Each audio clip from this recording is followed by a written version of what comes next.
frontiers.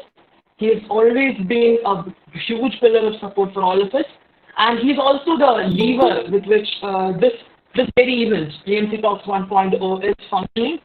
Thank you for joining us today. And we're also joined by Dhanya VS. She is a psychologist at Arun College, Government Medical College, Thrissur. Thank you, ma'am, for joining us. Your time is really valuable here. There will be three of our faculties will be speaking one after the other, and after which we'll be having a question and answer session. Questions can be given as comments in this way on Google Meet or the number that was given along with the poster for this event, and will be asked to the faculties. Apart from that, I believe I can ask Dr. Manoj Kumar sir to kindly take over. Manoj sir, the floor is yours.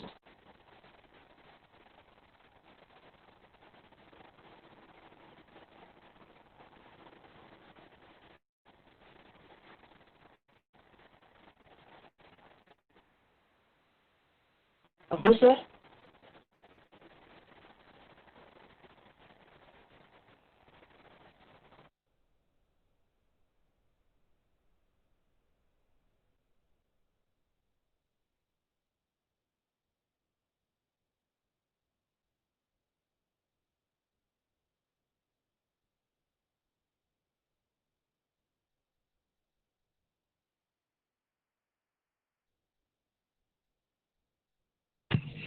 Hello, Manoj sir, are you there?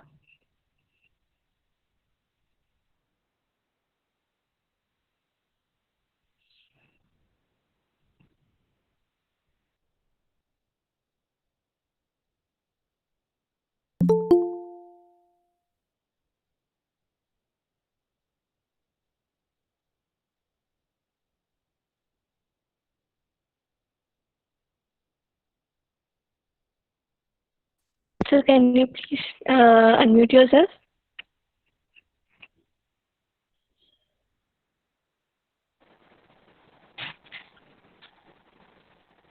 Yes, sir. Sir, could you I please think I'm unmute? first.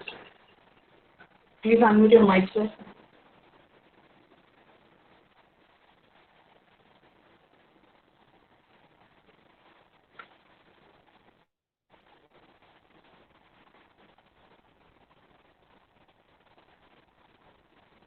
Manoj sir, please on audio, sir. So please unmute yourself, sir.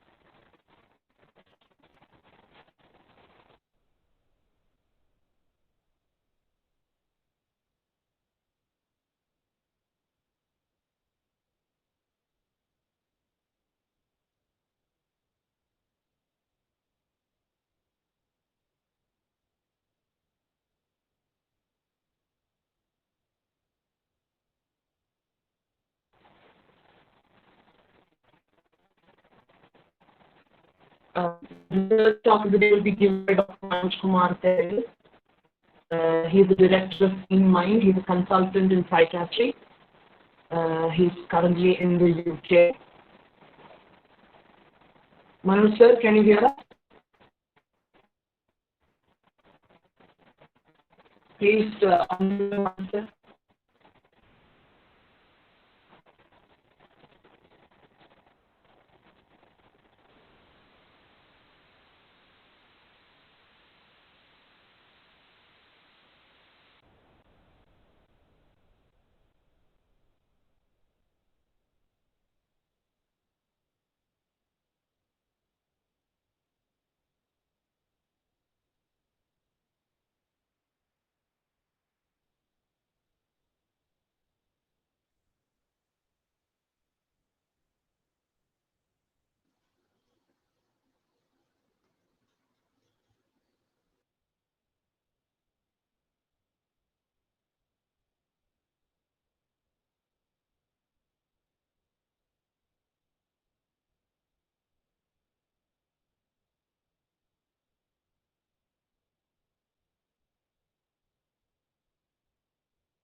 I think we can call the second lecture of the day.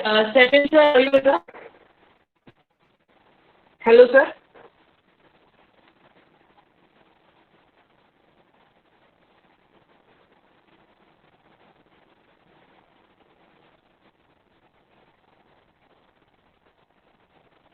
Manoj Kumar sir is back.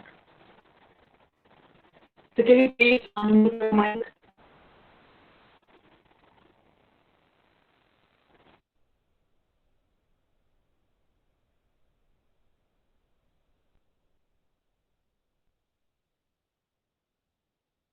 Hello?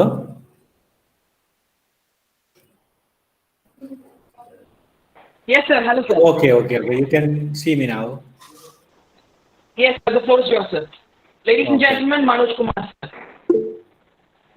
Okay, let me take my presentation here. Hello. Welcome, everybody. I'm Dr. Manoj Kumar, and thank you very much, all of you, for logging in. And welcome to the TMC talks, and I am very much thankful to the organizers for inviting me. Despite all the restrictions and constraints of the pandemic, it is good to learn that the Augmenta has been going as a great success. And today we are going to discuss about a major global health issue and where lives really matter. So what I would do in this introduction is to tell you a little more about suicide as a major public health issue. In India, you would know that around 230,000 people die by suicide every year. The latest we have is 2016, where 230,000 people have died of suicide. And more than one third of all suicides occurring in the globe is among women in India. I'm just checking whether you can hear me. Yes, sir. You're perfectly audible. We can see. All right. All right. Okay. And you can see that within India, there is a tenfold variation in suicide among the states. This is more for the standard suicide rate for women, tenfold difference among the states, and a sixfold difference among the states for men. And more important for today's discussion is young people, like 15 to 39 years age group. Suicide seems to be the leading cause of death in India. So as medical students and doctors and members of medical profession, it becomes a serious kind of duty on us to think about preventing suicide as much as we can. And if you look at the statistics, it will tell you that 71% of suicide deaths among women occur in this young group. And around 60% of all the suicides in India occur in this young age group. The net cost of suicide, many Western countries calculate that each suicide costs around $2.5 million. That is the average figure. And in India, the net cost is coming to 260,000 trillion for the entire economy. So suicide is a major public health issue. And today we are going to discuss about medical students and suicidal ideas. Because in this discussion today, for the next 15 minutes or so, what I would do is to ask you to think about if somebody is expressing suicidal ideas, a friend of yours, a colleague, a neighbor, a public, a patient, how would you approach that? That is the topic of my presentation. I'm sure that Dr. Sabin Kumar would be presenting on the brain and behavior relationship in relation to suicide. And Ms. Danya would be presenting on the psychological aspects of suicide. So depression and depressive symptoms, I have put them together, is seen in 1/3 of medical students. That's a global average of various studies. Around 1/3 of medical students say in cross-sectional studies that they have significant depressive symptoms, some of them reaching the diagnosis of depression as a threshold, some depressive symptoms. And suicidal ideas are seen reported among 10% of medical students. This is a global, and you can see that often the from within country and across country, there is a huge variation in the prevalence. But suicidal acts and suicide itself is very uncommon. If you look at India, there are two studies that I could see, one both in 2012, one study in Mangalore saying around, finding 10% of students, medical students expressing suicidal ideas, and the Delhi study showing nearly half of the students expressing some sort of death wish or suicidal ideas. So we know that it is common. We know that depression is also common. So why do medical students have, or the youth have, especially medical students have so much of distress or death wish? It may not be persistent death wish, but death wish at some point in time during the cross-sectional surveys or during the interviews.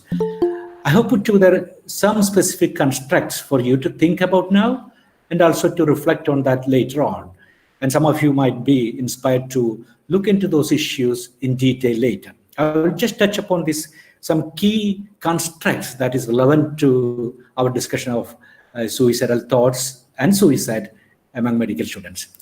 One is medical students in general across the globe, when you study their personality, they are more perfectionist. Perfectionism wants us to keep the high standards. Of course, if you want to keep the high standards, there is going to be some struggle in keeping that standards. So that is adding the strain and stress at some point in your life. High expectations, of course, there is high expectation from oneself, from within, and from people around you. And that is likely to create some sense of fear of failure. Fear of failure adds to the anxiety, stress, and often to death wish. Third one, I have put it as the hamster wheel. Medical students, compared with, in contrast to maybe some of the other professional groups, is in a hamster wheel in the sense that there is a non-ending kind of journey to the career path, from graduates to postgraduate to specialization to super specialty to starting the actual job to becoming whatever you define as successful practitioner or a teacher or an academic. It's a non-ending journey where stress is the companion throughout this journey. Shifting status. Most students coming to medical schools, an idea or an experience that they have been doing well, they have been the best of the rest. But once they are inside, if you see a group of high achievers of medical students, there will be a new mean and a median and an average, and some will be above average, below average. So the status within the group is changing once you are inside the medical school. That is one factor to consider, fueling a sense of failure.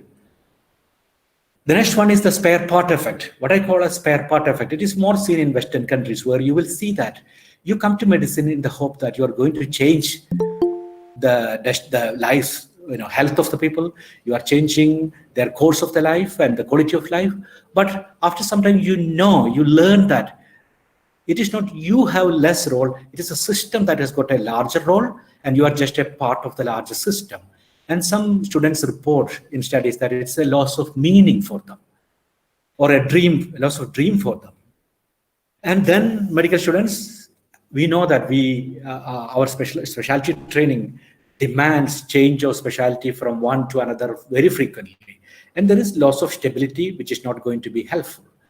And once you are inside the medicine, once you go through the course, you learn to be powerless. You know that there is huge limitation to what you can do, and that we are less powerful than we perhaps dreamt of. This leads to some sense of loss of esteem. Then there is the ethical worrying, where ethics is key to our practice. And every day we face ethical dilemmas in rationing what we have to people, in making decisions, in maintaining confidentiality, in all throughout our day, we face ethical dilemmas. And these worries, sometimes within the context of the healthcare system, people might feel that they have lost the purpose here. The next one is emotional labor. This is something that medical students should actually read about and research, because We are in a profession where there is a lot of buildup of toxic emotions. Emotional labor is an idea that this profession demands you not to express what you genuinely feel inside when you are dealing with a dying patient, or when you are dealing with a patient who has got conflicts with his family. There are lots of situations where you might also be feeling the same emotions as the patient.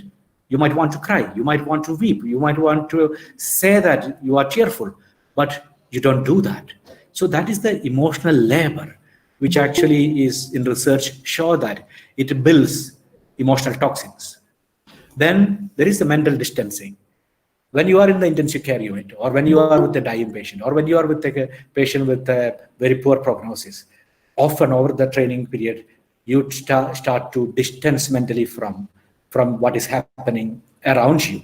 And this is a disconnection, which also you will know that disconnection is a serious issue in suicide. Disconnecting from one's own feelings, disconnecting from around. And of course, stigma is more among medical students perhaps, and medical professions sometimes about mental health. And this definitely adds to isolating one from others. And then you have the prolonged training and the work exhaust you, burnout. And that is why World Medical Association say that around 50% of the world's doctors are facing burnout. And there is the loss of motivation coming from poor sleep patterns and poor leisure. So there are lots of things that you can think about as specific constructs that might be contributing.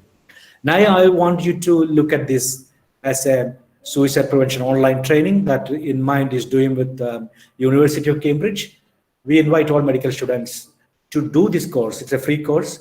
You can log in with the sport means suicide prevention online training.inmind.in. It is done with InMind and University of Cambridge. And once you finish that course, it's an online course that takes maybe 4 hours to do the exercise. There are intervention training as well as some good discussion within the program. So you will get a printable certificate after that. So look at what is suicidal mental state.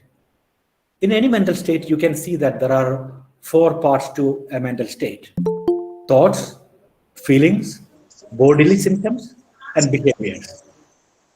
So you will know that when you are in somebody is in a suicidal mental state, there are specific thoughts attached to that state, like I'm a failure, I'm a burden, I have lost everything, and everybody will be better off without me. Just like that, it is associated with the feelings or mood of sadness and numbness and detachment. And of course, there will be bodily symptoms of exhaustion, loss of energy, loss of strength, agitation, and the behaviors follows all this where the individual withdraw from others. There is loss of interest in themselves, and there is loss of motivation, and often suicidal behaviors. So within the sport training, we introduce a 5-step 5S model.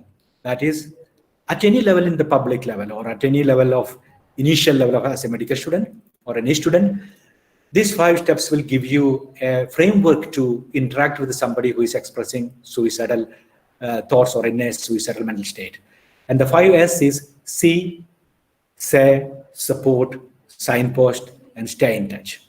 I'll take one and just go through them, because in the 5-step 5S model, we have given examples what you need to see. You won't see something that you don't know. You need to see something that you understand as a warning sign or an observable change in an individual. So, for example, I haven't given all the observable changes here because of brevity. If somebody is talking very bad about themselves, saying goodbye with unusual intensity, some of your friends not sleeping well and talking about guilt and shame, it might be a warning sign. So see what is unusual, what is changing, and say. This is the most crucial part for me, because this is about validating the person's experience. It has got 3 major components. One is active listening and genuine curiosity and compassion at the forefront of whatever you do. Active listening is you are listening, but you are exploring. You are trying to understand. You are listening with a purpose, and you are exploring what the person is saying. And the genuine curiosity is about wanting to understand why at this person, at this stage, at this moment is expressing this idea. What is actually behind that? Compassion is, whether it is in your words, in your eyes, in your body language, compassion is about not only about an expression of I understand you and I feel you. It is also about I want to help you. So,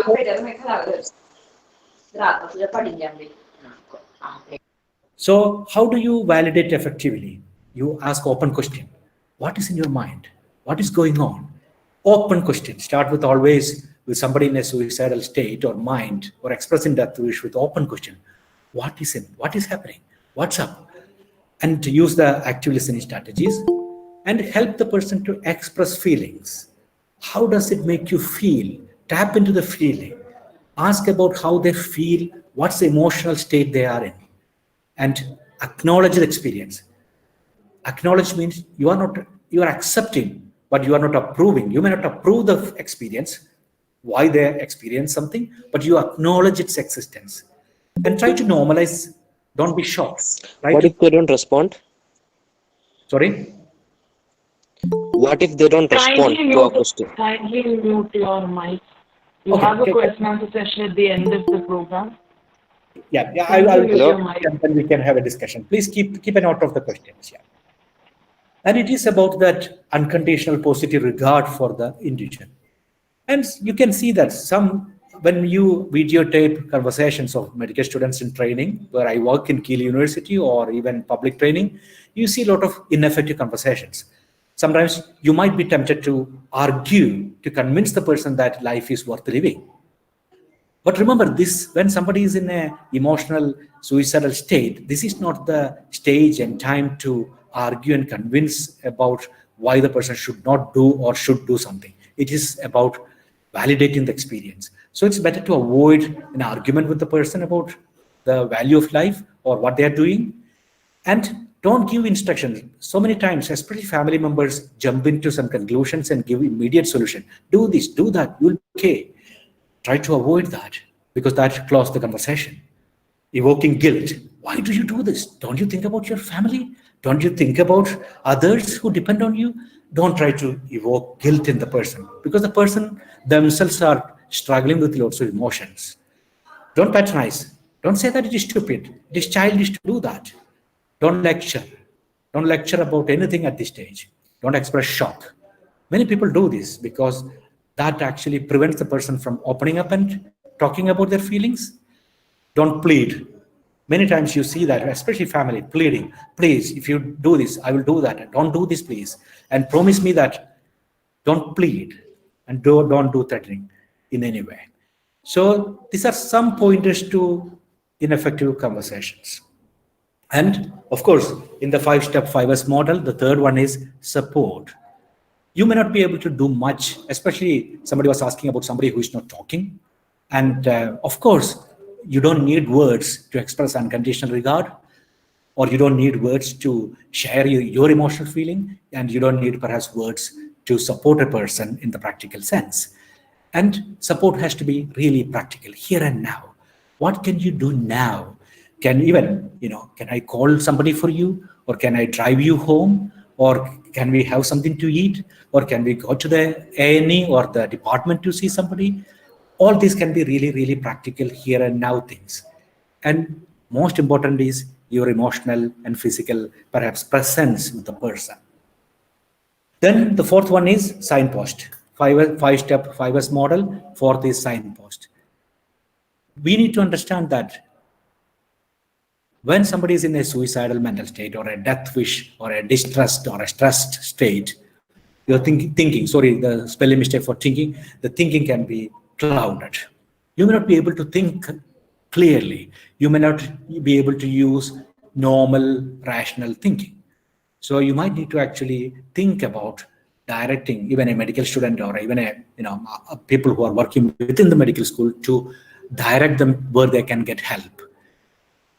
Safety first, always, always, always safety first. If you think that the person is at risk immediately, now that should be the real signpost, should be guided by that.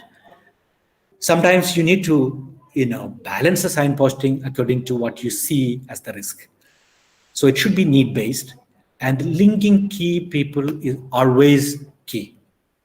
Everybody has got friends, family, people who regard as people who could help them. So connecting people with others is a task we can do in the signposting part. Linking key services, we need to be aware that stigma is a lot there. So you might need to link with the services which are non-threatening initially. And then, of course, give the information. I even say that, give the local, help available within the students' union number, helpline numbers, crisis line numbers, psychiatrist numbers. Enter those numbers into their mobile phone if the person allow you to do that. Because at a moment of real need, if it is inside the phone, they are probably more likely to use it. So encourage the person to use some of the signposted services. Of course, the next fifth step is stay in touch. Our role doesn't finish with seeing or saying or being supportive at that moment and signposting. You stay in touch, because that most people who are in suicidal state might continue to be in that state for some time, and you might need to show that you really care. And how do you show that you care somebody? Maybe you need to show that you call them and you show that I'm thinking about the person, if you could. And of course, that is an opportunity to encourage professional help and give a lending ear to hear what they are actually going through. So being available to the person is something important. But at the same time, there is a caution about confidentiality. You need to make sure that you need to tell the person that everything is confidential, and confidentiality can be broken only if the risk override that confidentiality clause. If the risk is too much, if you think that your friend or your colleague or somebody is likely to do something tonight and seriously today, you might need to break the confidentiality. So I'll finish now, and then this online course is available here, and it is sport.inmind.in, and you will get a certificate at the end of if you take the course. So this is what I thought would perhaps be useful to you while you are actually dealing with somebody in distress, as peers, as students, as public, as patients. Thank you very much, and I'm open for any questions or any comments on this topic. Thank you, Manoj Kumar sir. This was a very insightful session with many practical, just a practical working plan to combat or to deal with a person with a suicidal tendency. So we've just had one question from a viewer. The question is, what if they stay stern and they do not respond to each of the ideas that you have presented, each of the working plans that you have presented? What if they're not responding to any of it, and we are in a critical juncture where the person could commit suicide? So if it is one of the hostel mates or a public or a neighbor or a patient who is not responding, and you suspect that there is a risk of this person actually dying by suicide or acting on the suicidal thoughts, and you will be looking into a risk assessment. That would mean that what is the possibility of this person remaining safe in the next 24 hours or so, or immediately. If you think that the person is not cooperating, not talking because they are too depressed or they are too determined to do something, then all the confidentiality clause goes up. You need to act on that. So you would want to actually immediately act on that in terms of contacting either their friends, they might have friends, or they contacting their family, or contacting their local guardian. If in a medical school setting, if you have mentors and tutors, there would be, I'm sure that within each college governance system, there would be some care pathway where if somebody has become suicidal and not cooperating, there should be a care pathway where you will be actually contacting some people to share your concerns. So if somebody is not sharing, not actually working with you, and not opening up, you need to act on that, because that is an opportunity for you to help the person through some other means. Thank you so much. I really should comment on Dr. Manoj Kumar sir. He's been really friendly with all of us. and he's been really helpful. Thank you so much, sir, for joining us. We'll be Thank you. having another Q&A session at the end of the two other sessions. We really hope we do have time. We are a little bit behind the schedule. We were just a little bit late to start the session. Thank you, sir. Thank you so much. And next we have Dr. Sebin Kumar, sir. Thank you. He is an assistant professor of psychiatry in our own college, Kaufman Medical College, Thrissur. And he will be taking the next session. Sebin, sir, can you hear me? Okay. Can you hear me? Am I audible? Yes, sir.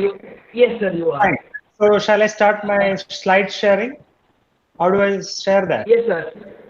Do I need to just go to the desktop or? There is an option menu where you can send the option present screen, which will enable Present screen. Okay. Fine.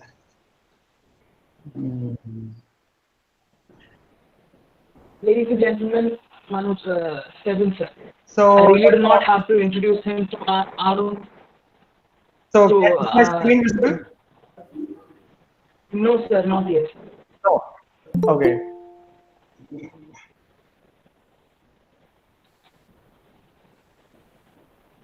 Sebin, when you swipe up, Yeah.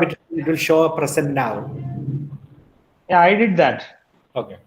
And you might need to select the PowerPoint or the full screen or the. I swiped up and made it full. And you select the app. They will give you the option to select an app.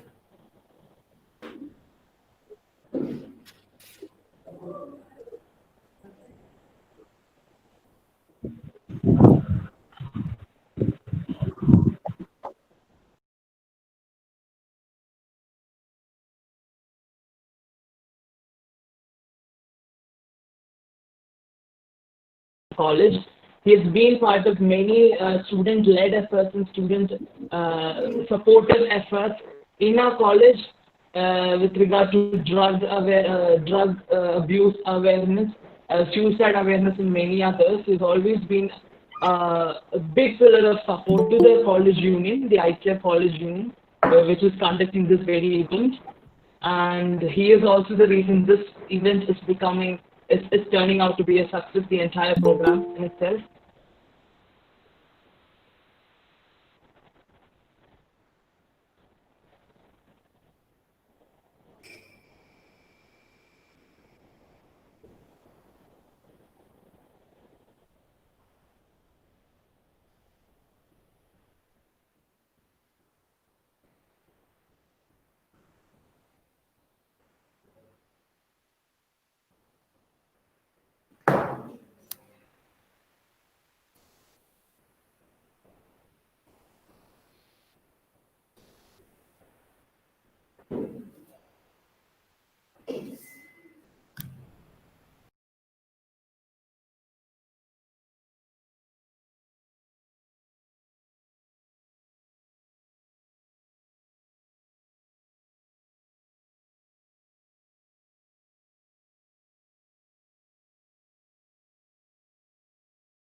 Hello, can you hear?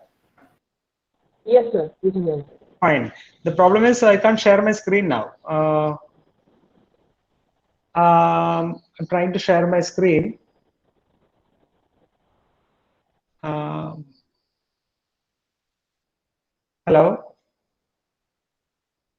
Hello. Hello? Hello.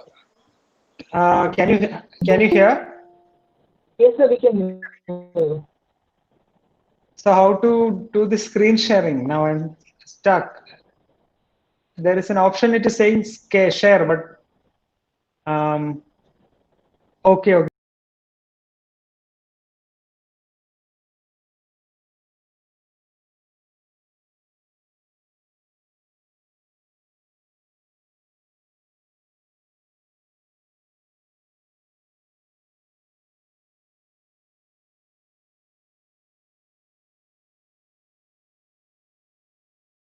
going to the presentation.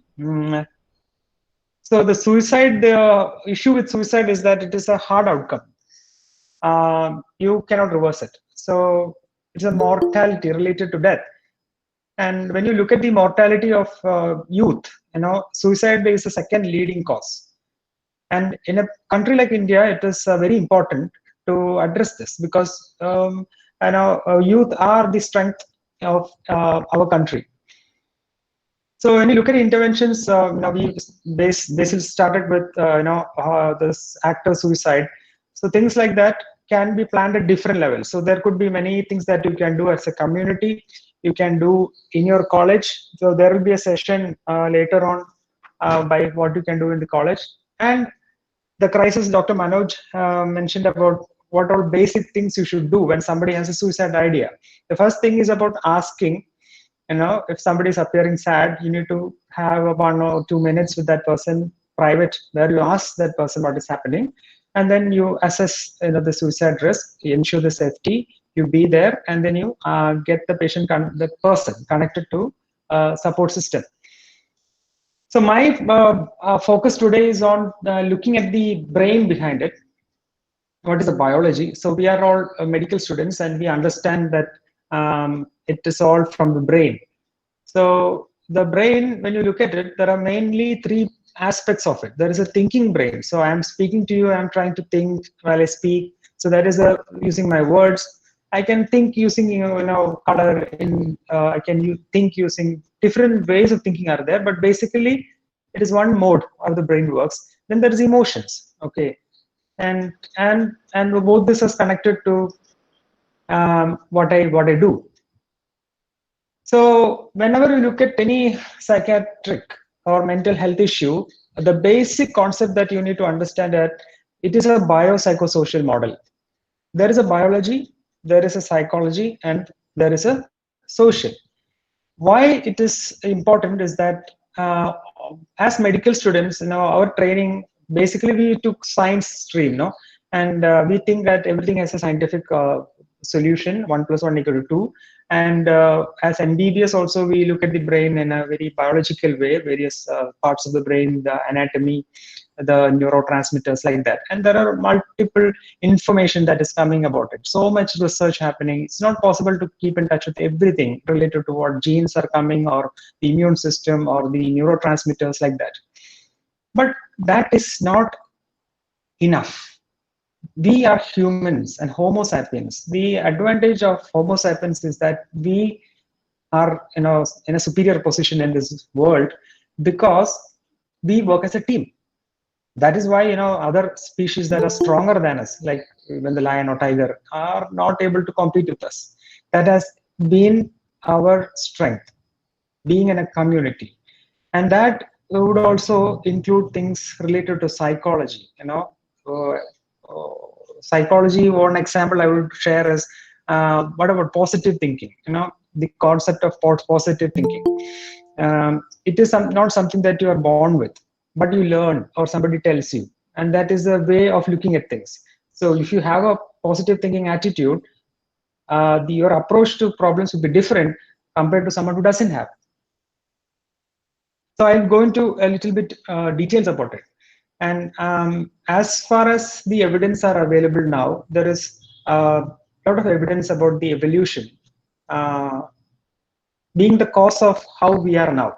So when you look at things, problems around us, why you get into problems between friends, between husband and wife, and problems in workplace, it is to do with an evolution which at least for the last 300,000 or 300,000 years we know.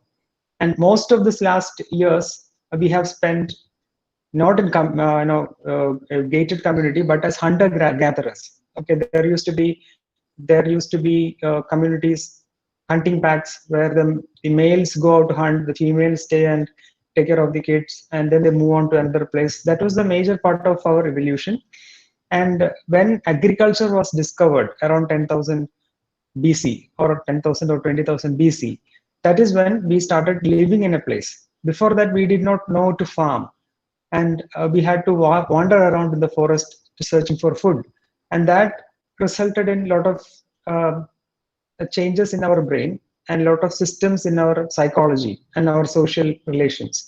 But in the last 10,000 years or 20,000 years, we know to stay in a place because the farming can give food for that. There is this wonderful book by Yuval Noah Harari called Sapiens. I'm sure many of you would have heard about it, which came in 2014. And then it was followed by Homo Deus, and now latest 21 Ways for the 21st Century. So you could Google that, Yuval Noah Harari, and the book Sapiens, which basically deals with why we are like this and what was the history behind that. Basically, this is a biology. So another thing I want you to focus on this slide is you can see that what has evolved in the Homo sapien is the prefrontal cortex, that is the front of the brain. Okay, and what is the difference between us and animals? So this is a cross section of the brain showing the emotional brain, which is the in the center. Base of the brain, you have the spinal cord, and which contains all the vital controlling centers of the breathing center, the cardiovascular center. In front of the brain stem, you have thalamus, which is the sensory relay. All sensations come to thalamus, and then only they go to different parts of the brain. Along with that, you have hypothalamus, which controls so many endocrine systems. Surrounding it is the limbic system, which is the emotional brain. So whether you feel sad, happy, angry, that is dealt with the limbic system. So this part of the brain we share with other species. The cat, the dog, all feel the emotions.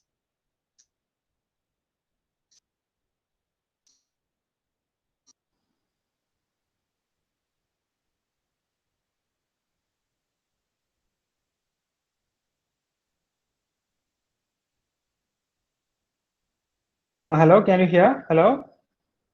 Hello, am I audible? How does that tablet for Yes, the yes, we can hear. stress works? Yeah, I will answer the questions later. So this is telling you the model of the brain where you need to understand the emotions are more core. Okay, so when you think about suicide, usually people feel sad, or that is the reason we go into they attempt suicide, and that is to do with the emotional brain, which is in the middle. And how the brain is structured is that when the emotions are very powerful, that can override the frontal brain. So I told you that the advantage of the Homo sapien is the front part of the brain, which evolved later, but the emotional brain is more core. And when the emotions are very strong, it can affect your thinking. It is important to understand this because we know that our perspectives will color what we see. So there is a lot of illusions. Okay, this is an example of visual illusion. So you have a vertical line and a horizontal line, and this is called a Muller-Lyle illusion. And always the vertical will appear longer. And that is why when we wear a dress with a vertical stripe, we appear tall.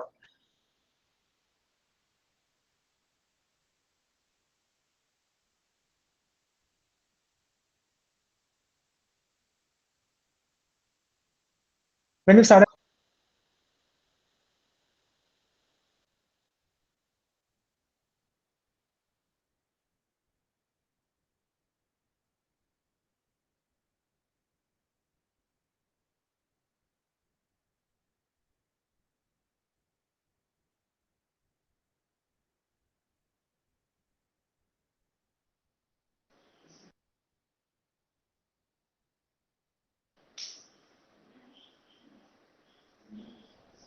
What Sir, happened out of this? uh,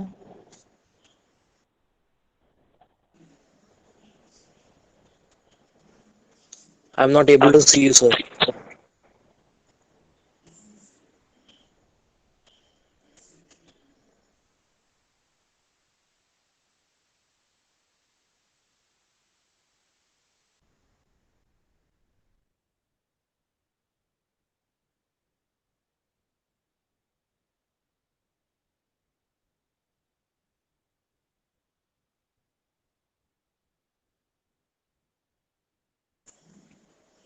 Please try to get back, sir.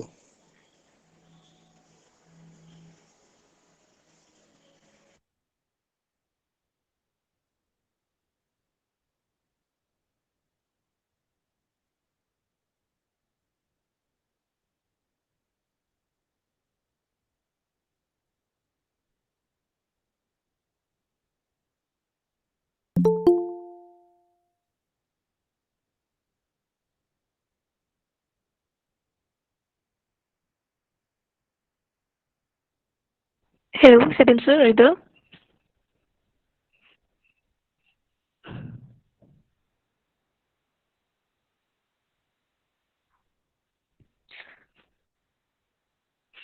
Hello, Sabin sir. Uh,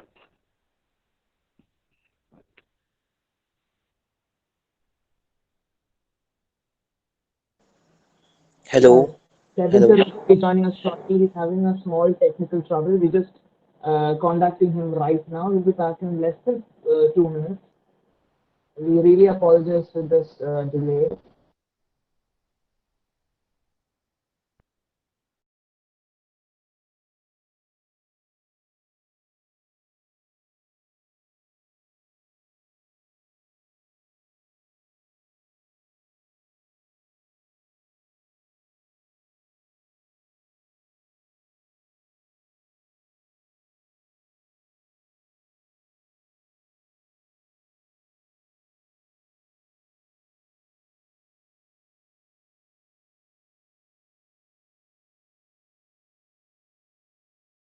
So he has asked me to start presenting and he will join.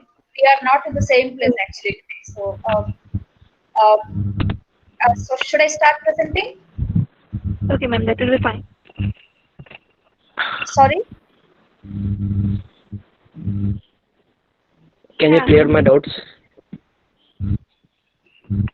Uh, Okay, it will be sh- fine. On to the Danya ma'am session. yeah, maybe we'll take all the questions together.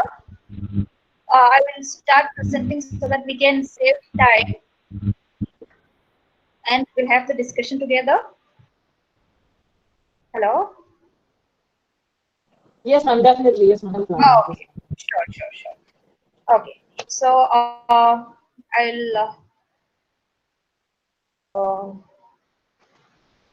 present my screen. Can you see? Um, Yes, yes. yes. Okay. So sometime.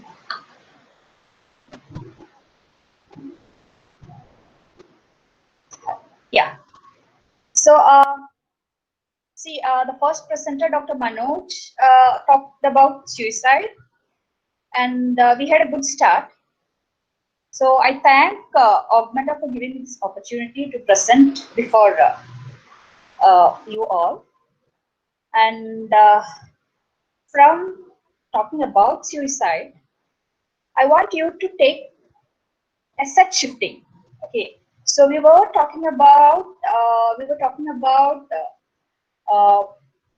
what was wrong with other people, trying to fix other people.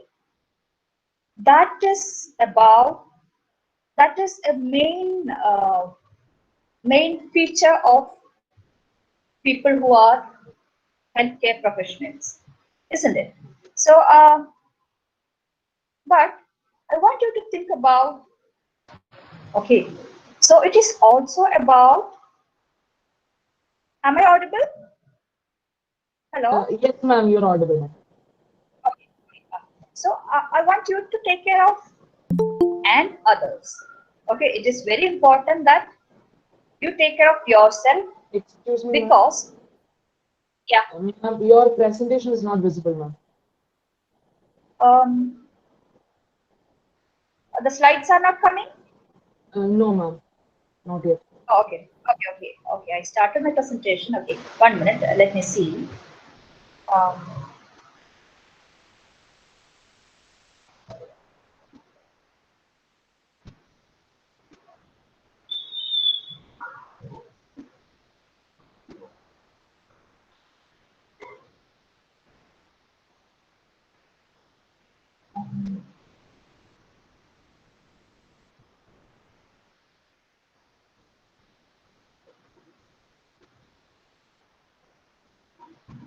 now, can you see Yes, now? ma'am. It is visible, ma'am. Yes, ma'am. Yes, ma'am. Okay. Okay. So, So, Dr. Manoj, I hope you remember what Dr. Manoj said. He introduced you to some constructs among medical students so that you can understand suicides better. Okay. So, so in that, one very important characteristic that I have seen in healthcare professionals and especially among medical students, okay. So it's like you want to do your best in everything. Okay. So I want you to remember that you can't be best in everything all the time. So this is my observation as a clinician of all the most of the healthcare professionals, especially medical professionals. So keeping that in mind, we'll go to the presentation. So we are going to see how you can take care of yourself so that you can take better care of others. What is self-care? Why? Why am I talking about self-care? This is the outline of my presentation. Why am I talking about self-care? Why now? What is self-care and how are we going to do the self-care? Okay, so why? When it comes to a group of medical students is, guys, should we take care of the other person more or should we take care of ourselves? It's always a tug of war. Should I look after my friends having a lot of suicidal thoughts? Should I talk mom about my life in general? So is it how do I prioritize? Should I take care of other people by not by not considering what is going inside my mind, my life? Okay. Why now? These are my thoughts. Why now? Why now? Because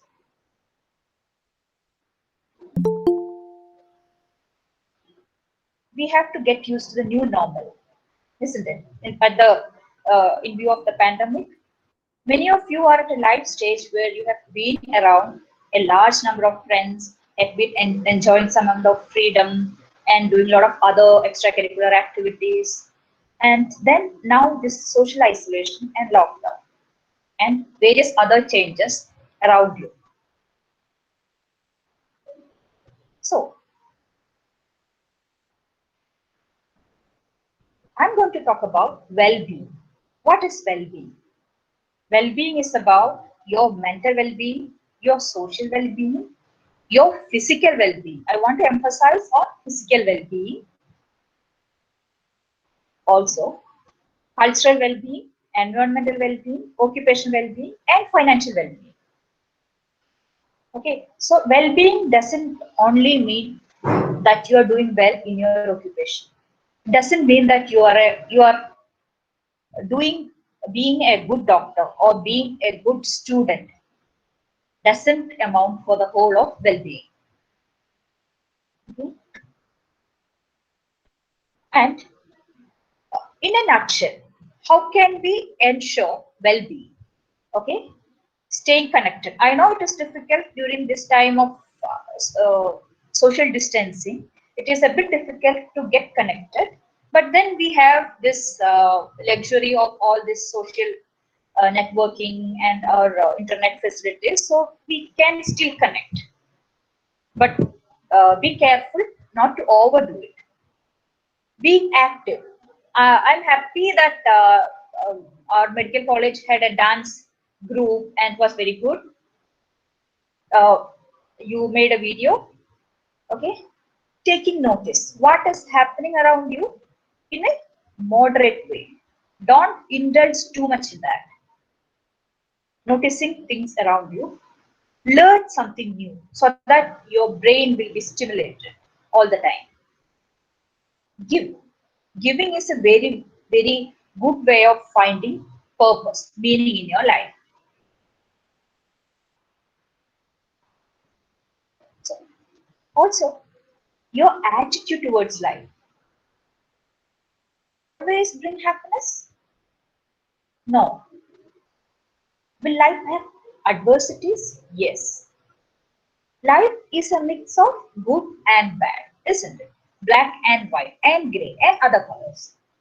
So, how are we going to be handling this life, and can we still be happy, especially with a lot of other things happening around us?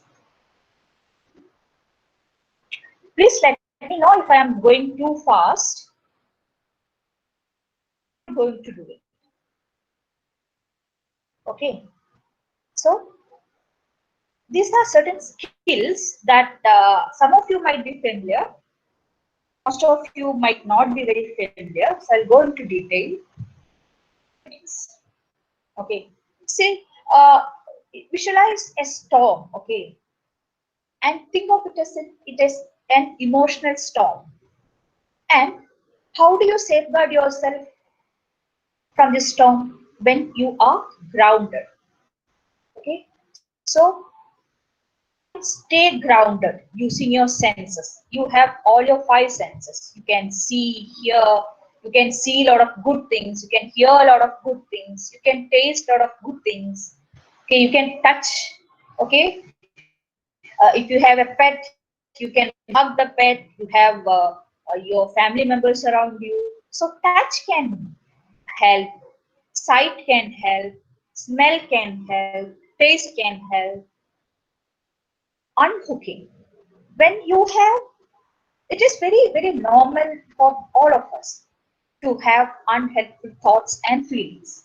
Okay, so it these thoughts and feelings will is like very likely to hook you from positive things. They will just hook you away from those feelings. So it is important that you unhook those thoughts and feelings and come back to what you like and what you are more comfortable with. Acting on your values. There are times when you will be like pulled between different things. Think of what is important to you. If being honest is important to you, stay honest.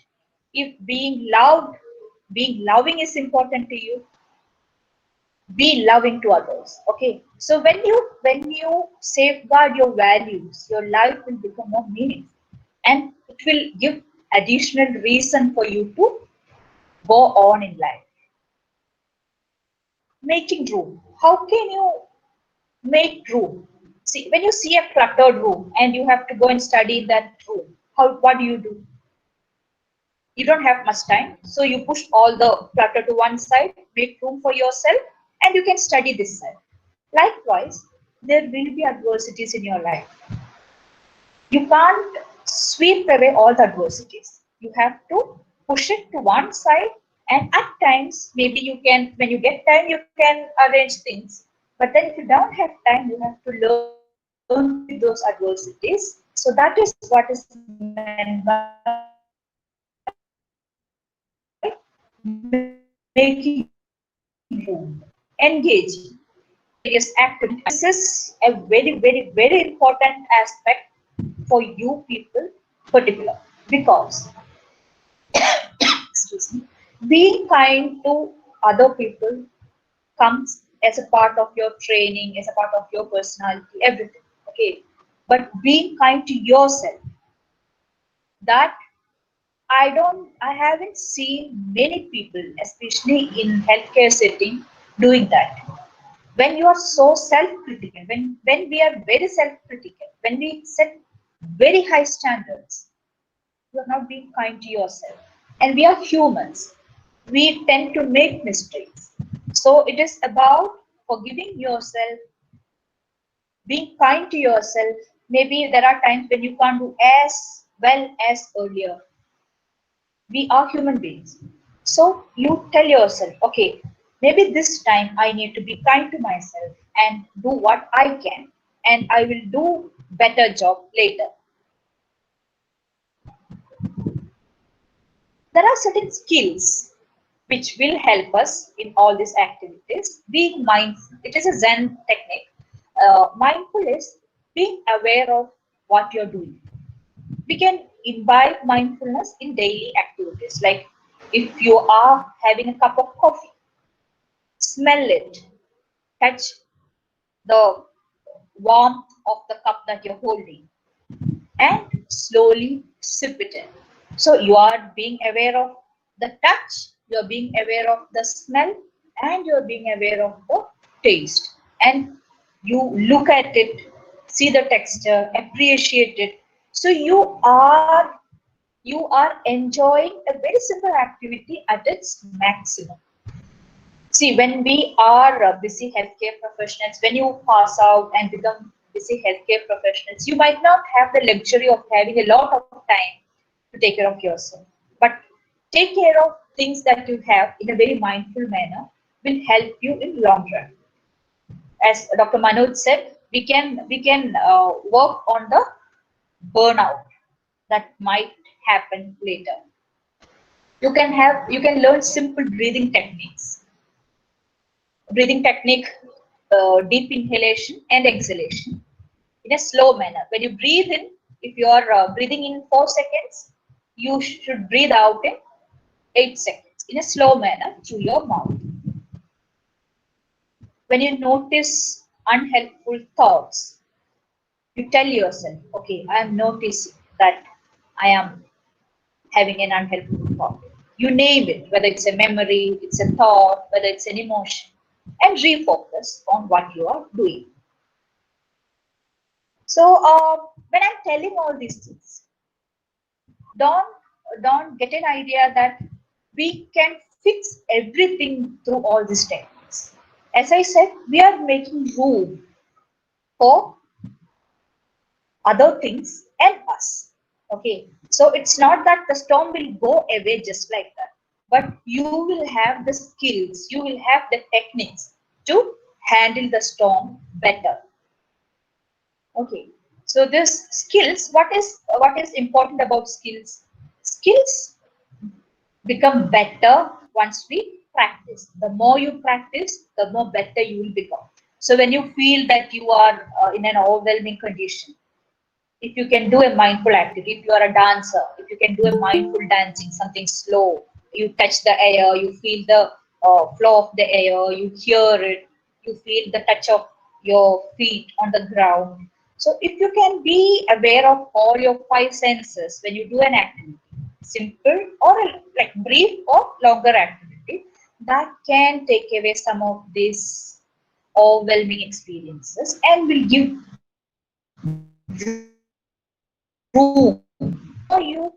the more you practice it, the more quicker you will feel the calmness coming inside. Okay, and noticing, naming, refocusing your unhelpful thoughts will will help you to disengage from those unhelpful thoughts. Mine is a very brief presentation. I think I would like to end with this one of my favorite prayer. This is called Serenity Prayer. God, grant me the serenity to accept the things I cannot change. There are various things that we cannot change. The courage to change the things I can. And there are things that we can change. But we also should have the wisdom to know the difference. Have the wisdom to know the difference between what are the things we can change and we cannot change. We can invest our time and energy appropriately. Okay, so and we'll become more and more efficient and we'll become happier, more satisfied. Thank you. Thank you so much, ma'am. Okay, take Thank you care. for this session. And Okay. ma'am, I'll request you. We do have a question and answer session at the end. Hello. Me? Hello. Hello, ma'am. Um, yes.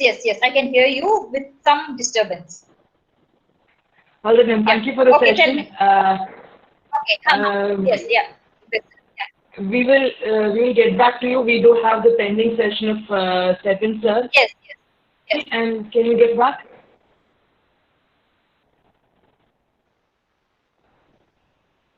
Stephen, sir, can you? Is your connection back, and will you be able to continue your session?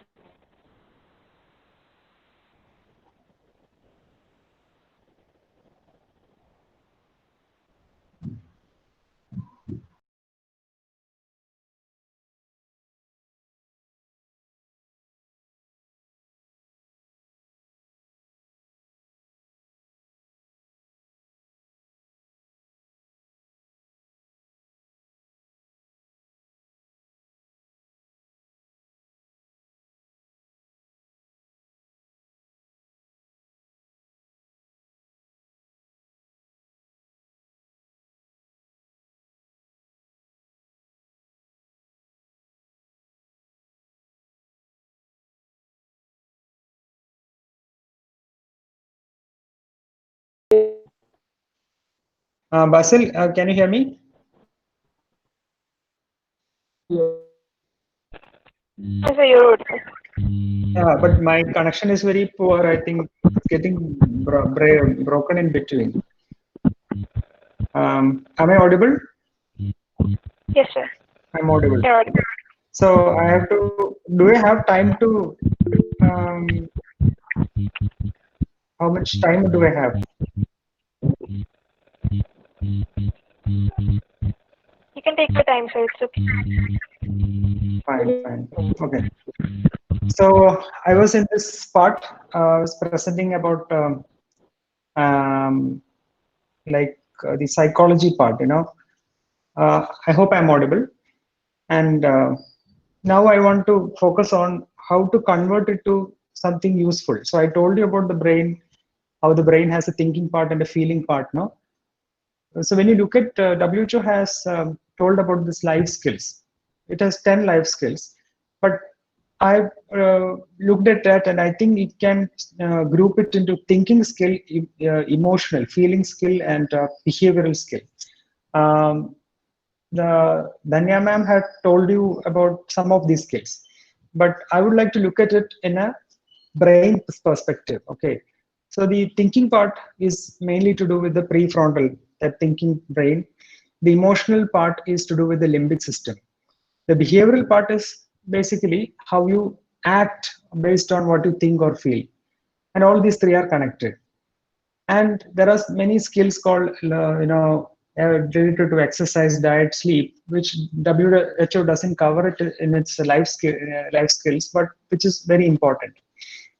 So when you look at depression, this is basic one model that is used in treating depression with counseling is through the cognitive behavior therapy. So it looks at the issue in this way. There is a thought, there is a feeling, and there is a behavior, and all these things are connected. So remember this picture I showed you. So when you have a thought, it is connected to your feeling, and it is also connected to behavior.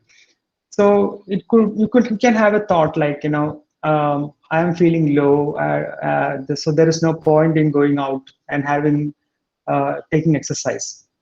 You know that exercise is good for you, but then because of this depression, you are feeling low, feeling sad. The emotional brain, the middle part of the brain, there is a problem, and then you think that, okay, I'm feeling sad and feeling tired, so there is no point, I won't be able to exercise. So what will happen, you will sit at the room itself and you will feel more worthless. You will think that you're not good at anything, I am not even able to exercise.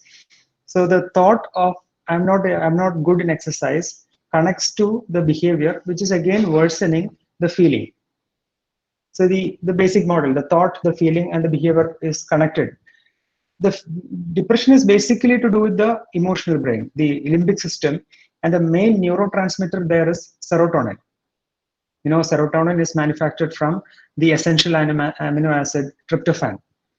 So remember what I told you about a good nutritional diet. So young people need more food because the brain is growing at a very rapid rate, between 15 to 25. And if your food is not balanced, then you will not get the essential amino acids which to manufacture all these neurotransmitters. But then this is also connected. So when you're low, feeling low, you feel like not taking food.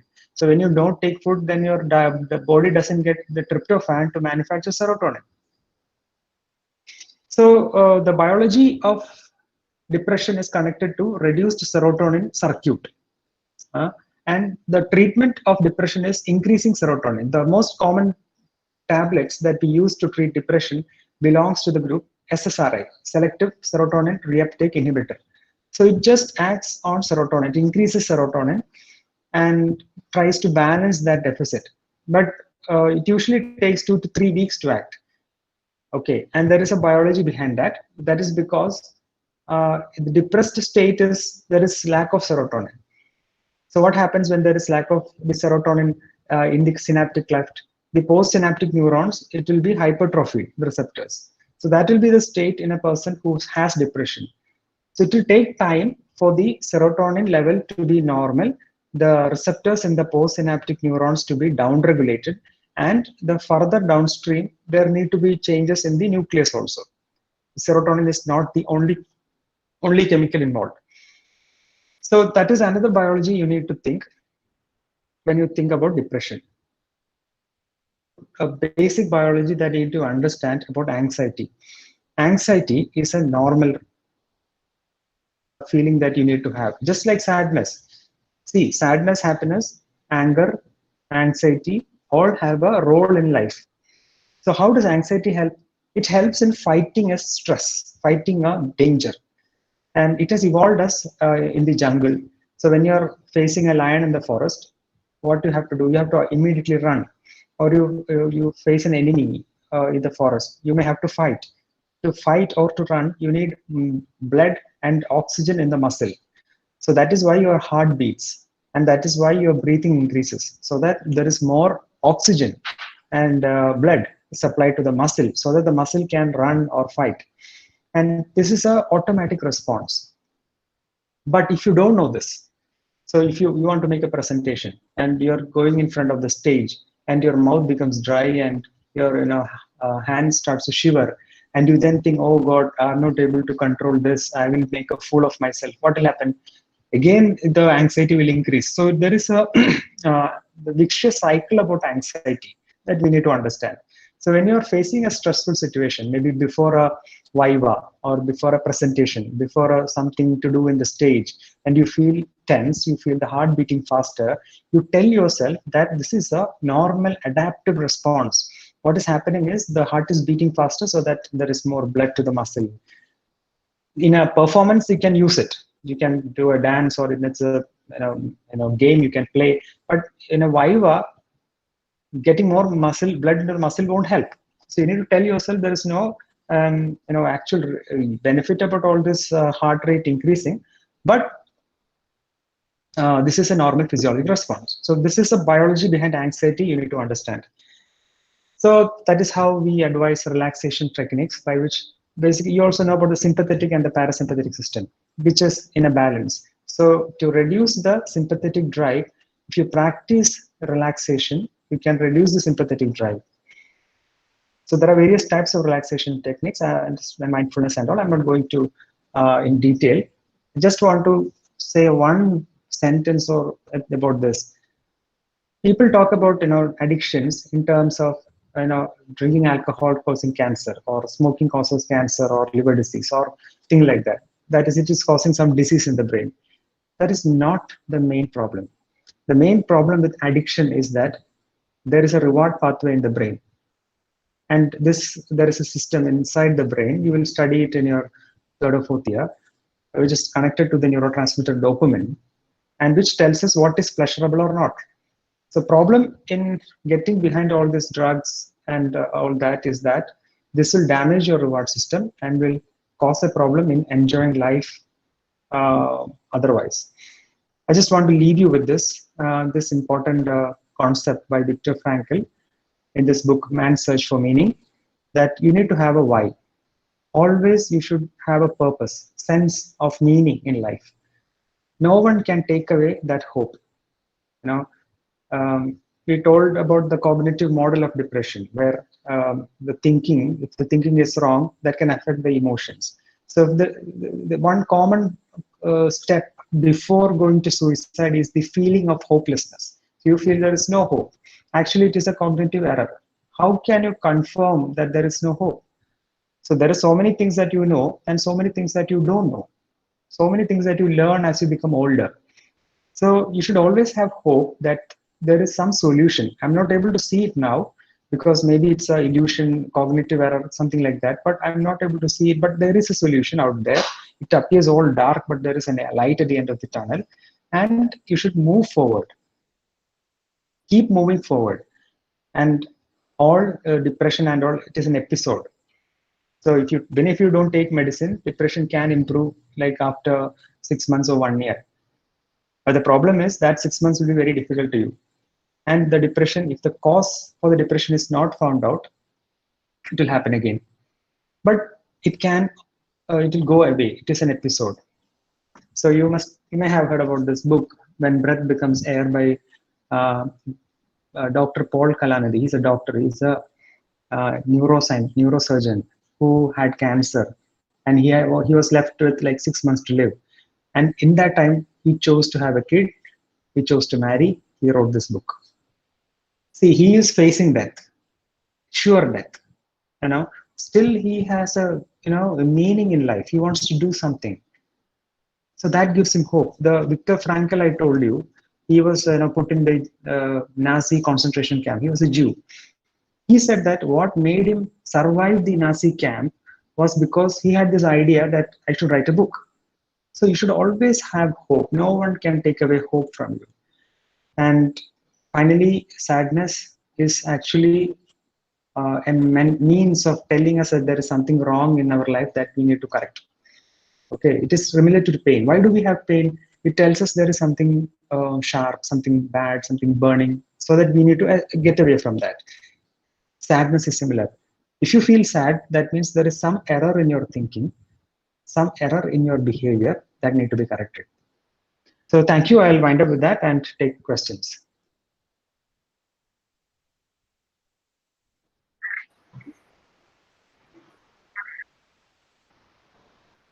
Thank you much, sir. Really well.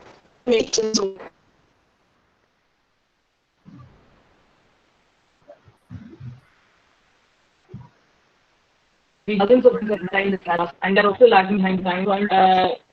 Yes, it's recent that each of your questions and but for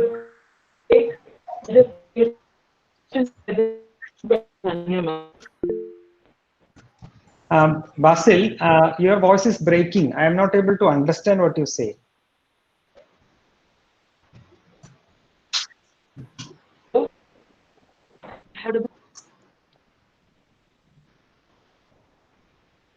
Do you want me to answer the questions? Yes, sir, we can move on to the question. So the first question I can see in the chat group is about a person having random bouts of crying in the middle of the night for the past 3 weeks. So 3 weeks is something worrying for me. So generally 2 weeks is a time that I give for normal people to get away from the normal issues in life. I told you that sadness is part of life. It is okay to feel sad. So maybe I got less marks and I feel sad. It is part of life. But if that sadness is continuing for more than 2 weeks, there is something to be worried about. So what I'm most worried about is whether there is a depression. So there are 3 basic things about depression. That is, one is this persisting sadness. Second is lack of interest. So things that you previously enjoyed, maybe like watching movie or playing or talking with friends, you don't feel the interest. Or when you do that thing also, you don't get the pleasure. Movie, but your mind is not in it. You try to listen to music, but you're not able to enjoy. Then there is a problem. That is called lack of interest. The third important point is lack of energy. So you feel tired very easily, and the morning you don't feel energetic. So these 3 things, if it is present, then there is a serious problem which needs a professional help. So you need to see either a clinical psychologist or a psychiatrist and have a face-to-face conversation. Nowadays, with the India government passing the telemedicine guidelines in March, over the phone we can talk. So previously, to give a prescription, I need to see the patient in my OPD. Now with the COVID and all, there is a telemedicine guidelines so that I can see a patient or a person. I mean, patient may not be a patient. No, some people it could be normal things. I can see a person over a WhatsApp video call or a Skype, and then make an evaluation. And if I feel that person requires some medicines, I can write down a prescription, take a photo, and send it over internet or WhatsApp, and it is valid. So you can search on the net, but you need to look at the qualification and to not just trust any single one. Danya, you want to answer any question? Yes. Somebody has asked, can you please tell us about psychogenic attacks? How can we come to that diagnosis? Its triggering factors, treatment options. Okay. First, to call it a psychogenic attack, we need to rule out the biological factors that are contributing, that might contribute it. So, screening by a doctor is needed before telling it a psychogenic attack, because sometimes you as medical students, you know that some health conditions can trigger anxiety-like symptoms. Okay, panic attacks. So once all the biological factors are ruled out, we can call it psychogenic. Only after ruling out the organic causes, we can call it psychogenic. Generally, for somebody to have psychogenic attack, there are various reasons. One reason is trauma.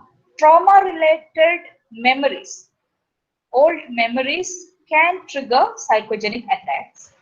Or it is about learning. If somebody who was traveling in a bus met with an accident, that person can have panic attacks every time he sees that particular bus.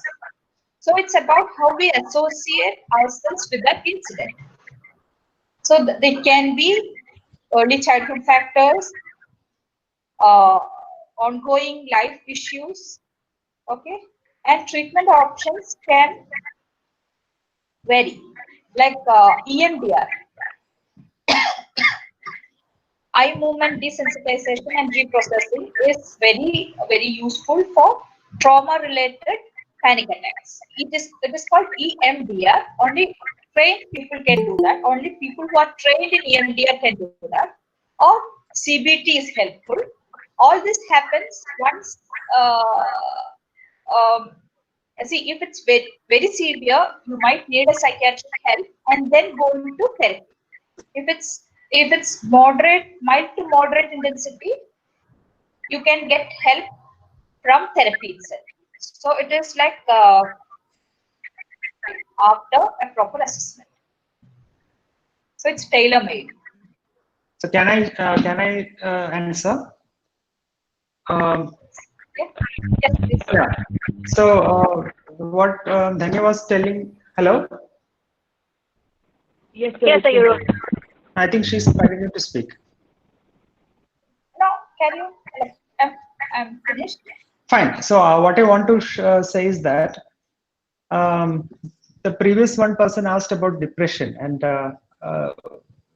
the depression also can be mild, moderate, and severe.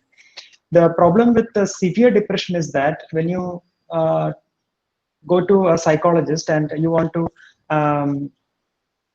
basically a psychologist would look at your problems and give you certain suggestions, but to carry out the suggestions you will need certain amount of energy.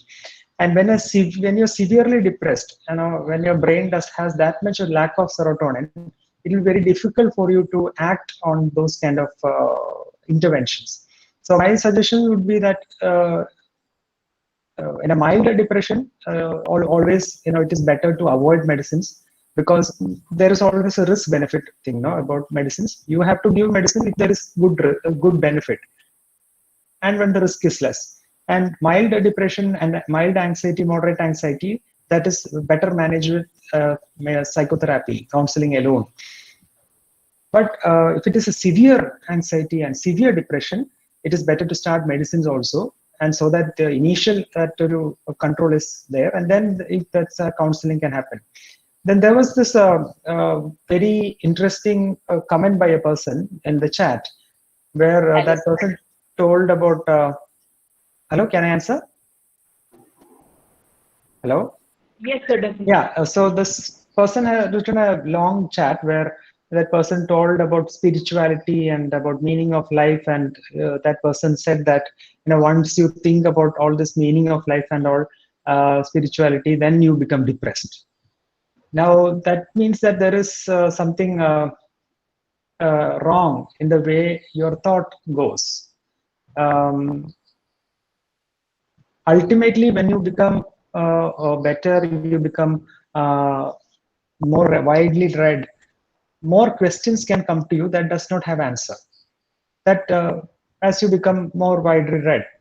But then when you still read more, you will get some answers. So it is like that. So no one has a perfect answer to everything. So don't worry about that. What I feel is that all the sadness comes from a perspective when you look at yourself. When you look into yourself and compare with others and think, I don't have this, other people have that. And look at your things, at your misfortunes. But if you're able to shift that perspective to others, in the sense that what I can do to others, maybe I have so many problems in my life, but then I also have some good qualities. How can I use that good qualities for helping some people? Okay, and I've seen many doctors completed MBBS, studying for the PG entrance, and then they are not able to get the entrance and feeling so sad that they want to end their life. Basic MBBS degree itself gives you an ability to help so many people. Now, if you look at your friends who got some other good job or a better degree, or they have a better life like you think, that kind of perspective will always make you feel sad. You should look at what you can do to others, and that might that should be, I think, actual spirituality. Spirituality going into looking at ultimate meaning of life and all. You should understand that our knowledge, our thinking, that may not have, our brain may not have the capacity to understand everything. So we think with this language, with this logic that we learn. Now, as we become older, we are better, but that doesn't mean that we are best. So there will be problems out there you don't have a solution to. That is okay. But what you can do with your little life that is available to you, to do something good to the world. When you look at the outside world as part of your own self. Actually, nowadays we have the opposite perspective. Now we look at we becoming more and more centered into ourselves. But I felt that all this lockdown and the connectivity has reversed a little bit. Nowadays, I have contacts with so many friends now, and I know what is happening in their life. Through this, like the sessions that is currently happening out, I am able to reach out to more people, and that is maybe one reason why I feel my life to be worthwhile. There was a time I was also sad in my life, long back. What I understood is that I was sad because I was looking at what I did not have. Okay, I did not get the PG entrance at that time. I was not getting good marks like my friend. I was not good in many things, maybe sports or dance, things like that. When the perspective was towards me. But over the last maybe some years, many years, I was thinking about how to do to help others, what to do to improve the students' life, what to do to improve the patient's life, things like that, and that has given me some happiness. So you need not try to control your thought process to make it perfect. If you could try to do things that could help others, that might give you happiness. Any other questions? Sir, I just have one more question, sir. Yeah. Am I audible, sir? Yes. Okay. So the question is, what is the difference between normal grieving and sadness and clinical depression, and is there any way to self-diagnose differentiate the two conditions? Okay. So normal grief, one of the clinical features would be the waxing and waning of the symptoms. We tell it like the waves on the seashore. So the waves will come and then the waves will go. So there will be times when suddenly you will feel sad by thinking about the person and tearful, but there will be times when you feel normal. So when you look at places that you've gone, your own experiences where people have died, generally the relatives, the place people close to them are not sad all the time. In between, there are so many things to do in the house. You may have to prepare food for the guests or something like that. They are able to do that. In between, they are able to talk to the friends about things that happen, and in between, they feel very sad and tearful. So that is that. This is not continuous. So if you look at depression, the most important criteria for depression is sadness of mood. There is a depressed mood. So what mood is defined as pervasive and sustained emotional tone. Pervasive and sustained. So the sadness is pervading all aspects. So whether in your home or class or gym or playground, all the place there is this sadness that is coming through, and this sadness is sustained for more than 2 weeks. Things comes. So somebody, there is a grief, somebody died, and you are not able to come out of it even after 2 weeks, and that is affecting your day-to-day life, then there is a problem. And in clinical depression, we look at biological markers. One biological markers would be early morning insomnia. That is waking up 2 hours before your usual wake up time. Suppose you usually wake up at 6 o'clock, but now for the past 2 to 3 weeks, you are waking up at 4 o'clock, not able to sleep. Early morning insomnia is a marker of depression. Another is diurnal variation. So if you feel sadness most in the morning and you feel very difficult to pull out that day, and towards the evening you feel better, that means it is possible of depression. That's a biological marker. Worsening of the morning mood, that is a biological marker. Then lack of concentration and decision-making ability. So you're not able to think properly, you're not able to concentrate, and very difficult to make decision. That means your thinking is affected by the serotonin deficit. And lack of appetite, and lack of appetite leading to weight loss. Significant weight loss is defined as more than 5% of weight loss in the last 1 month. So then there is this lack of libido. So decreased sleep, decreased appetite, weight loss, decreased libido. These are 4 biological markers. Then the cognitive markers, lack of slowness of thinking, difficult to make decision. So if all these things are there, then we should think that this is a clinical depression, which requires medication. But if it is a sadness that comes and goes, if you died, or it could be a breakup, a close relationship, or 2-3 years now you have faced a breakup, and sometimes you feel the memory of that person and you feel sad, but other times you are able to go on with life. That is normal. You don't need to worry. So if it is a breakup, is difficult, but you can get through it. But if it is a clinical depression, if it is affecting your sleep, appetite, weight loss, and libido thoughts, then you should seek help. I think, can I speak? Yes. Yes. Yes. One take-home message would be, see, when it's mild, there are techniques that I told you, which can help you to. Okay, but then if you try it for say for 2 weeks and it's not helping you, then I think you should start looking for. You should tell yourself that, okay, you should be kind to yourself. You should tell yourself, okay, I have tried my best. Now I need to get help. Okay, so as Dr. Sabin said, it's important that you should start when you are in a mild stage, or if that helps, it's well and good.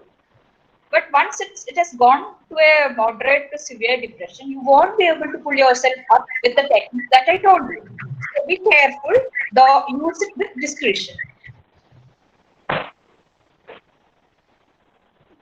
Okay, and There is a question in the chat box about stress management.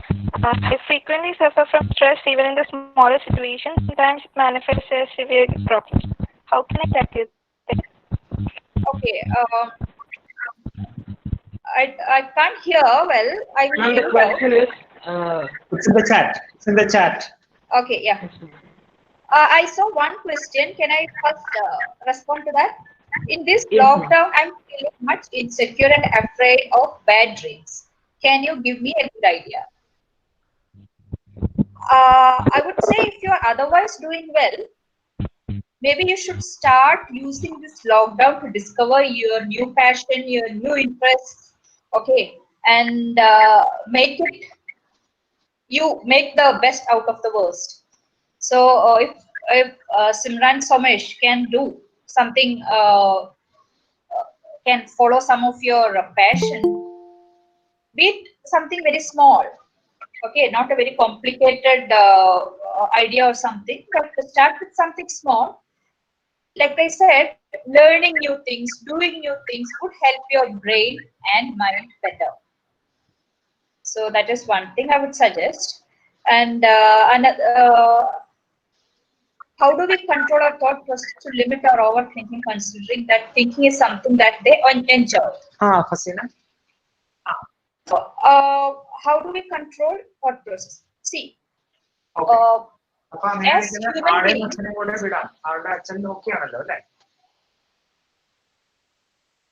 so there are അപ്പൊ നമ്മൾ injection വല്ലതും കൊടുക്കണോ? You can continue, ma'am. Continue, ma'am. Can you hear? Yeah. How can we control our overthinking? Is something. See, as human beings, now it's that thinking can solve all the problems. No. There are times when we need to do things. So we need to shift from the thinking mode to doing something called Kaizen principle. It is a Japanese baby steps.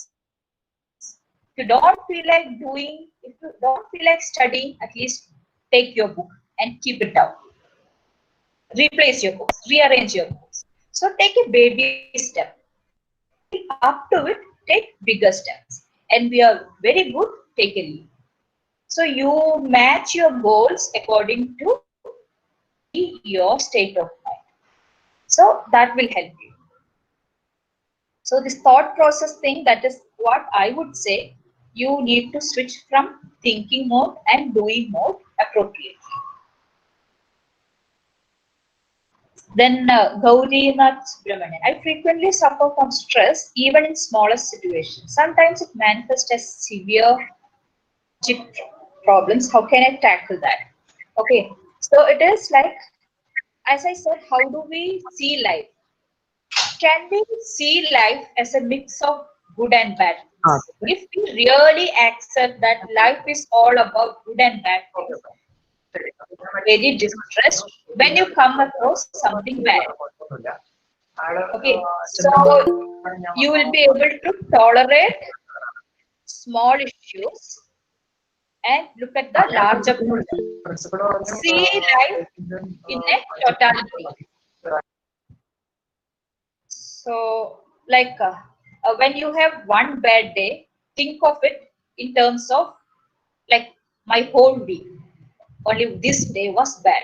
So when you see things from a global perspective, your problems will have a different perspective. That is one way of handling it. A feeling of loneliness in life is a major cause of depression. Dr. Sabin will take those questions. I think I'm almost finished the questions that were asked to me. Okay. Now we can Sabin, sir.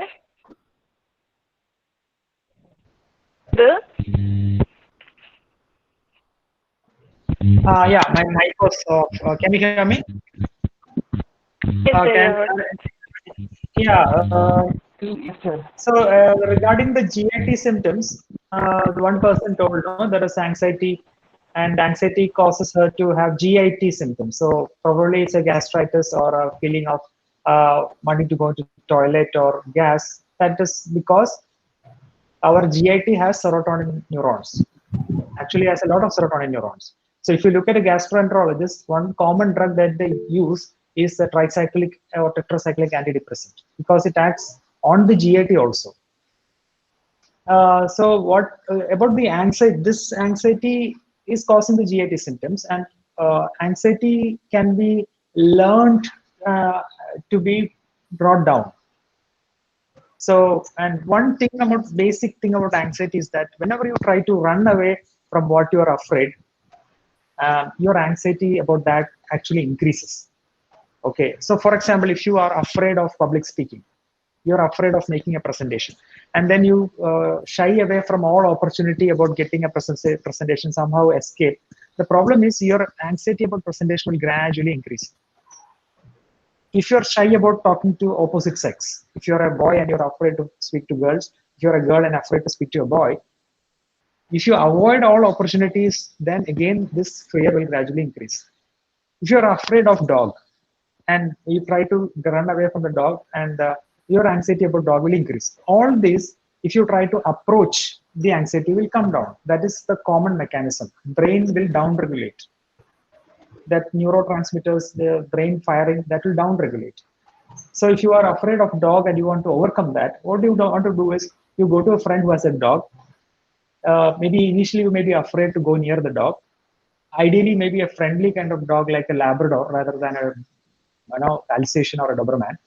And Labrador is a very friendly dog. We have one. So you go near that dog, slowly try to approach it, and you will find that the anxiety about the dog gradually comes down.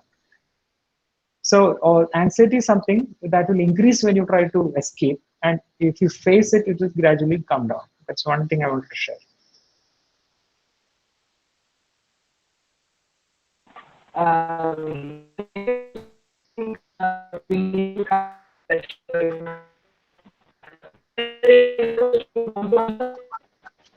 Basil, your audio is not clear.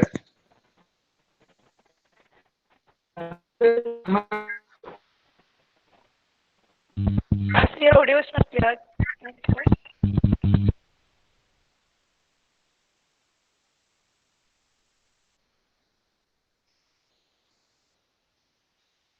So, Sri Lakshmi, what do you want us to Okay. do?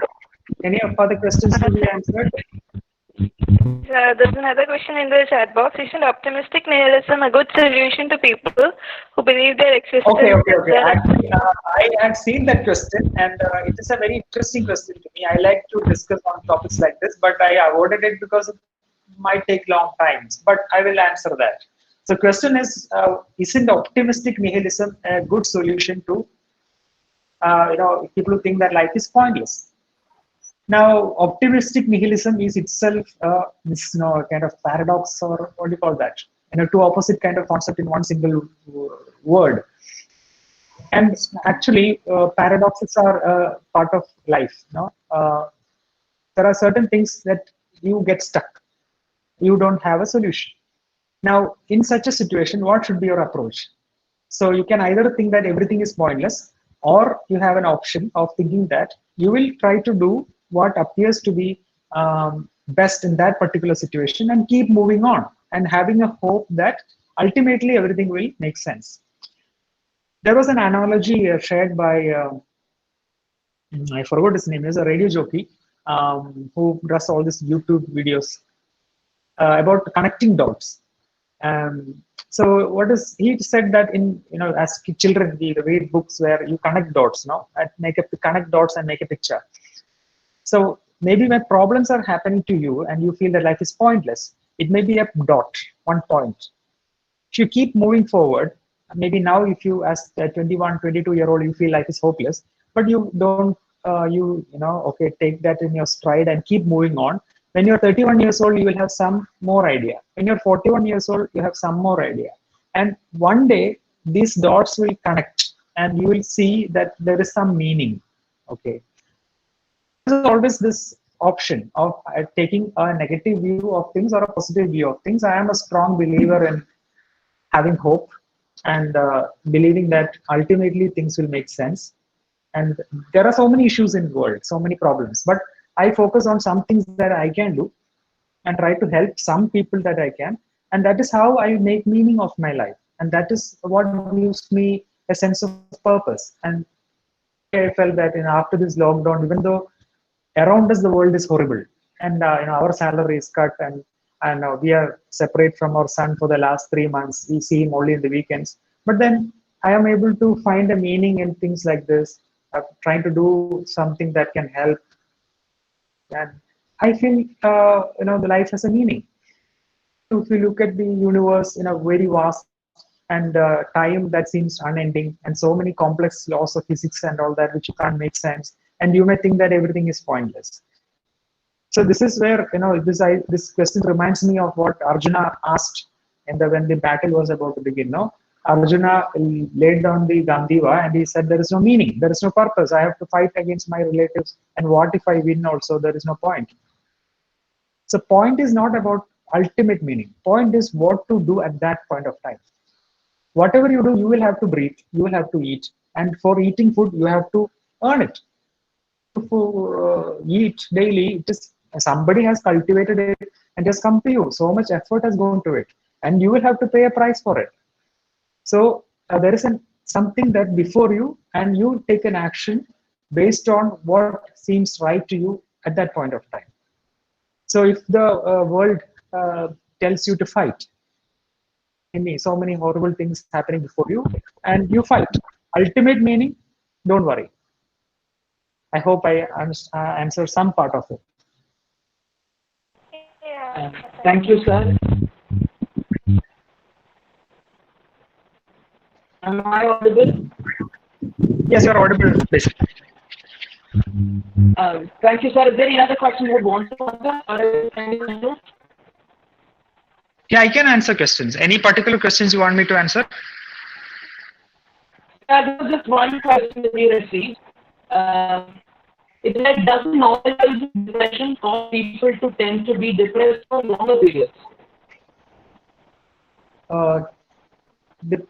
Tend to be depressed for longer periods. Who tend to be Sir, depressed it's for not in longer the periods? chat. Oh, you're asking me. Okay. No, sir. We received the question through the number Yeah, what is we the had question? already provided. Depression cause people to tend to be depressed for longer periods. Doesn't normalizing depression make people to be depressed for longer periods? But who said depression is normal? I didn't say depression is normal. I said sadness is normal. There is a very crucial difference. I said that happiness is opposite to sadness. Anger, envy, pride, so many emotions we have, because these emotions are basically shortcuts. Okay. The illusion that I showed you, the vertical line, horizontal line, that is a visual shortcut. The brain, there is a mechanism why a vertical line appears longer. There is a physics behind it. There is a neurobiology behind it. Similarly, brain has so many shortcuts.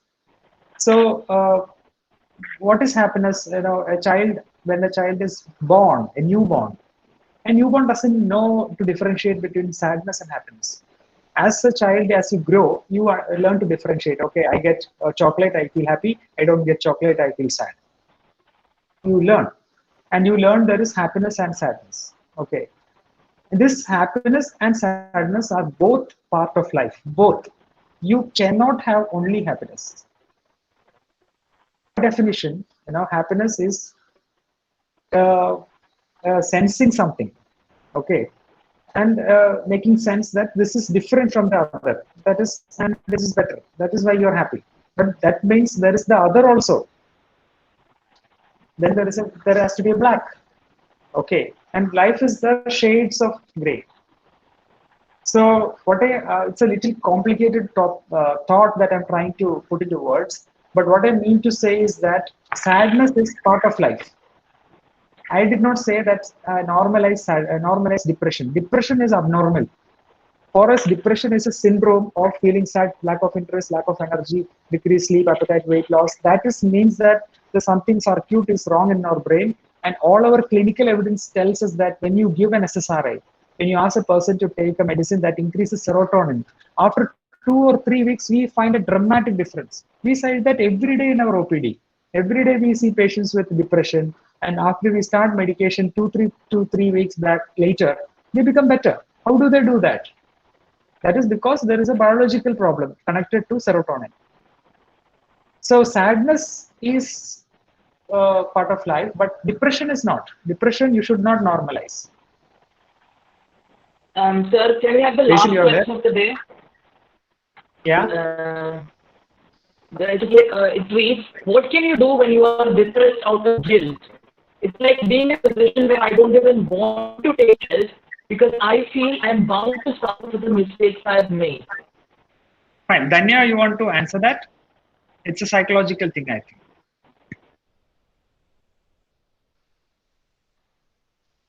Is Danya there?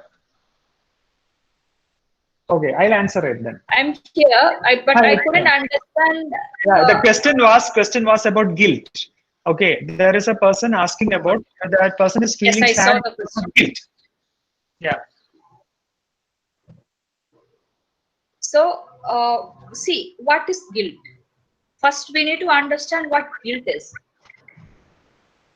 When somebody has clearly defined what is right and wrong in his or her personal standards. Okay. So I would like to add to that and say that this guilt and feeling of worthlessness, helplessness, hopelessness. These three thoughts come in depression. We see in so many people. Feeling of worthlessness, that is the guilt. Feeling that I am inferior to others. So you compare to others and you feel that they are much better off. That is guilt, worthlessness. There is also a helplessness that no one can sense, which I told you about. This circuit, there seems to be some circuit connected to serotonin with these thoughts. Similarly, in the opposite of depression, in mania, we see a connection to religiosity. So many patients with mania, when they become manic, they become very religious. They feel a connection with God. So much thank you to everyone who joined us today.